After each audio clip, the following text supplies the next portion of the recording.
السلام علیکم ورحمۃ اللہ وبرکاتہ۔ محترم ناظرین، میں آپ کا میزبان محمد یوسف مراد آبادی اپنے چینل حبیبی اسلامک نیٹ ورک پر میں آپ کا تہ دل سے استقبال کرتا ہوں، خوش آمدید کہتا ہوں، اور امید کرتا ہوں کہ آپ ہمارے چینل کی ویڈیوز کو دیکھ بھی رہے ہوں گے اور اس سے بھرپور فائدہ اٹھا رہے ہوں گے، اور ضرورتاً اپنے بھائیوں کو بھی فائدہ اٹھوا رہے ہوں گے۔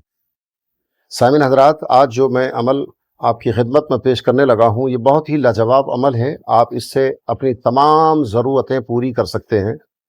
جتنی بھی آپ کی ضرورتیں ہیں، کوئی مشورہ کرنا ہے، کوئی رشتہ کرنا ہے، اور آپ کو یہ پتہ کرنا ہے کہ یہ اس جگہ رشتہ بہتر ہے یا نہیں ہے، کرنا چاہیے یا نہیں کرنا چاہیے، یا جو نیا کام شروع کر رہے ہیں اس کام کو کرنا چاہیے یا اس میں خیر ہے یا نہیں ہے، یا کوئی اللہ نہ کرے آپ کا سامان غائب ہو گیا ہے، یا آپ کو یہ شک ہے کہ میرے گھر میں کوئی چیز دفن ہے تو ہے یا نہیں ہے، جادوئی اثرات ہیں یا نہیں ہیں۔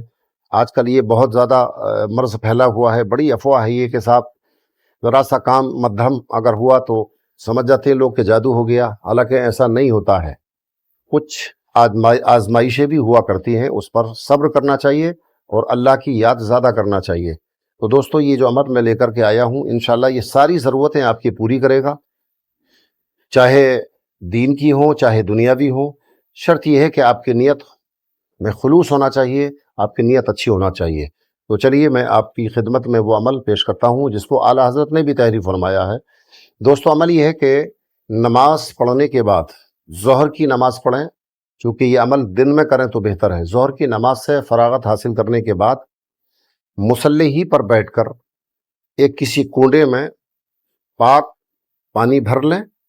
پاک پانی بھرنے کے بعد قبلہ رو، یعنی آپ کا چہرہ کعبے کی جانب ہونا چاہیے، اور ایک کاغذ پر اہدنا الصراط المستقیم، سورہ فاتحہ کی مختصر سی آیت کریمہ ہے، اہدنا الصراط المستقیم، اس آیت کو کسی کاغذ کے ٹکڑے پر لکھ لیں، اور لکھنے کے بعد درود شریف پڑھیں اور 7 مرتبہ سورہ فاتحہ پڑھیں۔ اس کاغذ پر دم کریں اور اس کاغذ کو کھولا ہوا جس برتن میں آپ نے پانی ڈالا ہے، یعنی کنڈے وغیرہ میں، اس کے بیچ و بیچ آپ اس کاغذ کو ڈال دیں، اور اس کے بعد آپ سورہ فاتحہ کی تکرار کرتے رہیں بسم اللہ کے ساتھ، اور پھر اس کاغذ کو آپ دیکھتے بھی رہیں۔ اب آپ کے ذہن فکر میں جو بھی سوال ہے، مثال کے طور پر کسی نے آپ کو بتایا کہ میرے اوپر جادو کیا ہوا ہے، تو جادو ہے یا نہیں ہے، اس کا بہترین آپ کو جواب ملے گا۔ یا کسی نے بتایا ہے کہ آپ کے گھر میں صاحب کوئی دھن گڑا ہوا ہے، اس کا بھی آپ کو انشاءاللہ جواب ملے گا۔ یا فلاں کام میں کرنے جا رہا ہوں وہ صحیح ہے یا نہیں ہے، اس کا بھی آپ کو جواب ملے گا۔ تو کیا کرنا ہے، کاغذ ڈالا، سورہ فاتحہ کم سے کم 7 مرتبہ پڑھیں، اور اس کے بعد درود شریف کی تکرار کرتے رہیں، اور پھر اس کاغذ کو آپ دیکھتے رہیں کہ کاغذ کیا حرکت کر رہا ہے۔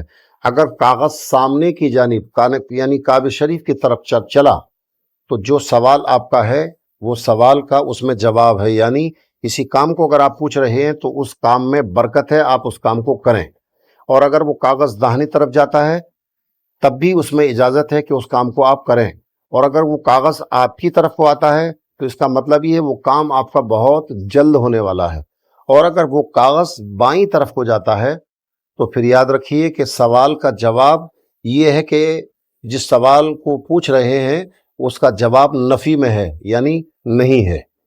اگر کام کو پوچھ رہے ہیں اور کاغذ بائیں طرف گیا تو آپ اس کام کو قطعاً نہ کریں۔ جادو کو پوچھا ہے ادھر گیا تو اس کا مطلب جادو نہیں ہے۔ دفینے کو پوچھا ہے اگر بائیں طرف کو گیا تو اس کا مطلب آپ کے گھر میں کوئی گڑا دھن نہیں ہے۔ تو بہت ہی لاجواب استخارہ ہے، یہ استخارہ کریں اور اس کے بعد اس کاغذ کو اٹھا کر کسی پاک جگہ دفن کر دیں، پانی کو بھی کسی پاک جگہ پر ڈالیں تاکہ بے ادبی نہ ہو۔ تو دوستو، بہت ہی لاجواب یہ وظیفہ ہے، اس کو آپ کریں گے انشاءاللہ بھرپور فائدہ اٹھائیں گے۔ تو آپ ہمیں اپنی نیک دعا میں یاد رکھیں۔ اللہ حافظ، السلام علیکم ورحمۃ اللہ۔